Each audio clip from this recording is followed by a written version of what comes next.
Let's continue with this idea of sustainable transportation, getting more specifically into how we would reduce vehicle miles traveled.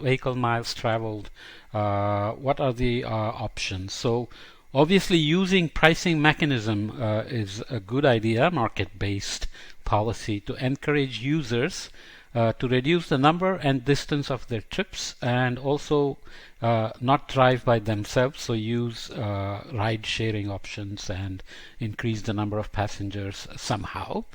Several regions across the US are already increasing the number of toll and commuter lanes on their roadway networks, while cities such as Singapore, London, Stockholm have implemented congestion pricing. So if you drive in when it's already congested, parking lots are getting full, then you have to pay a penalty to enter the city center. We can provide incentives for using alternative modes such as transit and biking, as well as shifting work locations and schedules. Those are the options. How to implement them is not always easy. Nonetheless, telecommuting is an option, and many government and private sector organizations are offering this to their workers, employees. Reducing urban sprawl, increasing land use densities, and improving the mix of jobs and housing obviously are options, and we have discussed this before in terms of how carbon taxes can eventually percolate through the system and drive developers to pay attention to these sorts of issues. But we have also talked about free rider issues in California, where some counties don't put housing near the transit and force their residents or give the option of driving to malls, etc., and not taking public transit. So it's always policies that incentivize individuals as well as developers in terms of the housing they offer, and city governments and counties that offer incentives for developers to also follow these sustainable methods. The other thing, of course, is transportation efficiency itself. Intelligent transportation system is a buzzword now, which has some specific combination of instrumentation, information technology, and monitoring, data gathering, predicting short-term and longer-term patterns of traffic, and so on and so forth.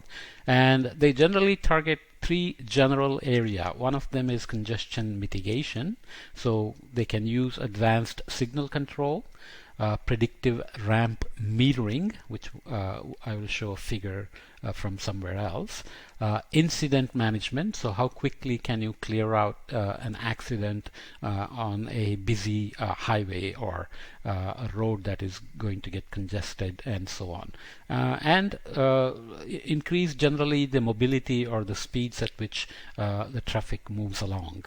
Better management of speeds. We have seen this in figure 14.1.8, where we had high emissions at low speeds and the minimum around 45 to 55, and then it was ramping up again.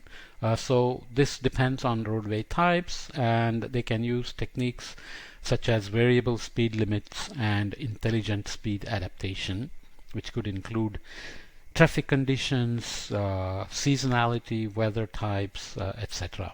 For example, the inversion in LA is always a big problem, which can be included in intelligent speed adaptation rules for better management. Smoothing of traffic by using techniques such as cooperative adaptive cruise control and speed harmonization. Even traffic light harmonization is an option. This is a figure I picked up from this site from University of Minnesota, which shows how a intelligent traffic system could work. So you have satellite communications happening with traffic control towers, which includes airports and ferries, and passenger information being gathered and transmitted to control centers, combines with public transportation like trains and buses as well, and the regular people transport with safety systems to clear out accidents, broken down vehicles. There is waiting for the bus with options for internet and so on, so people can stay productive and feel relaxed while waiting for the bus instead of getting agitated.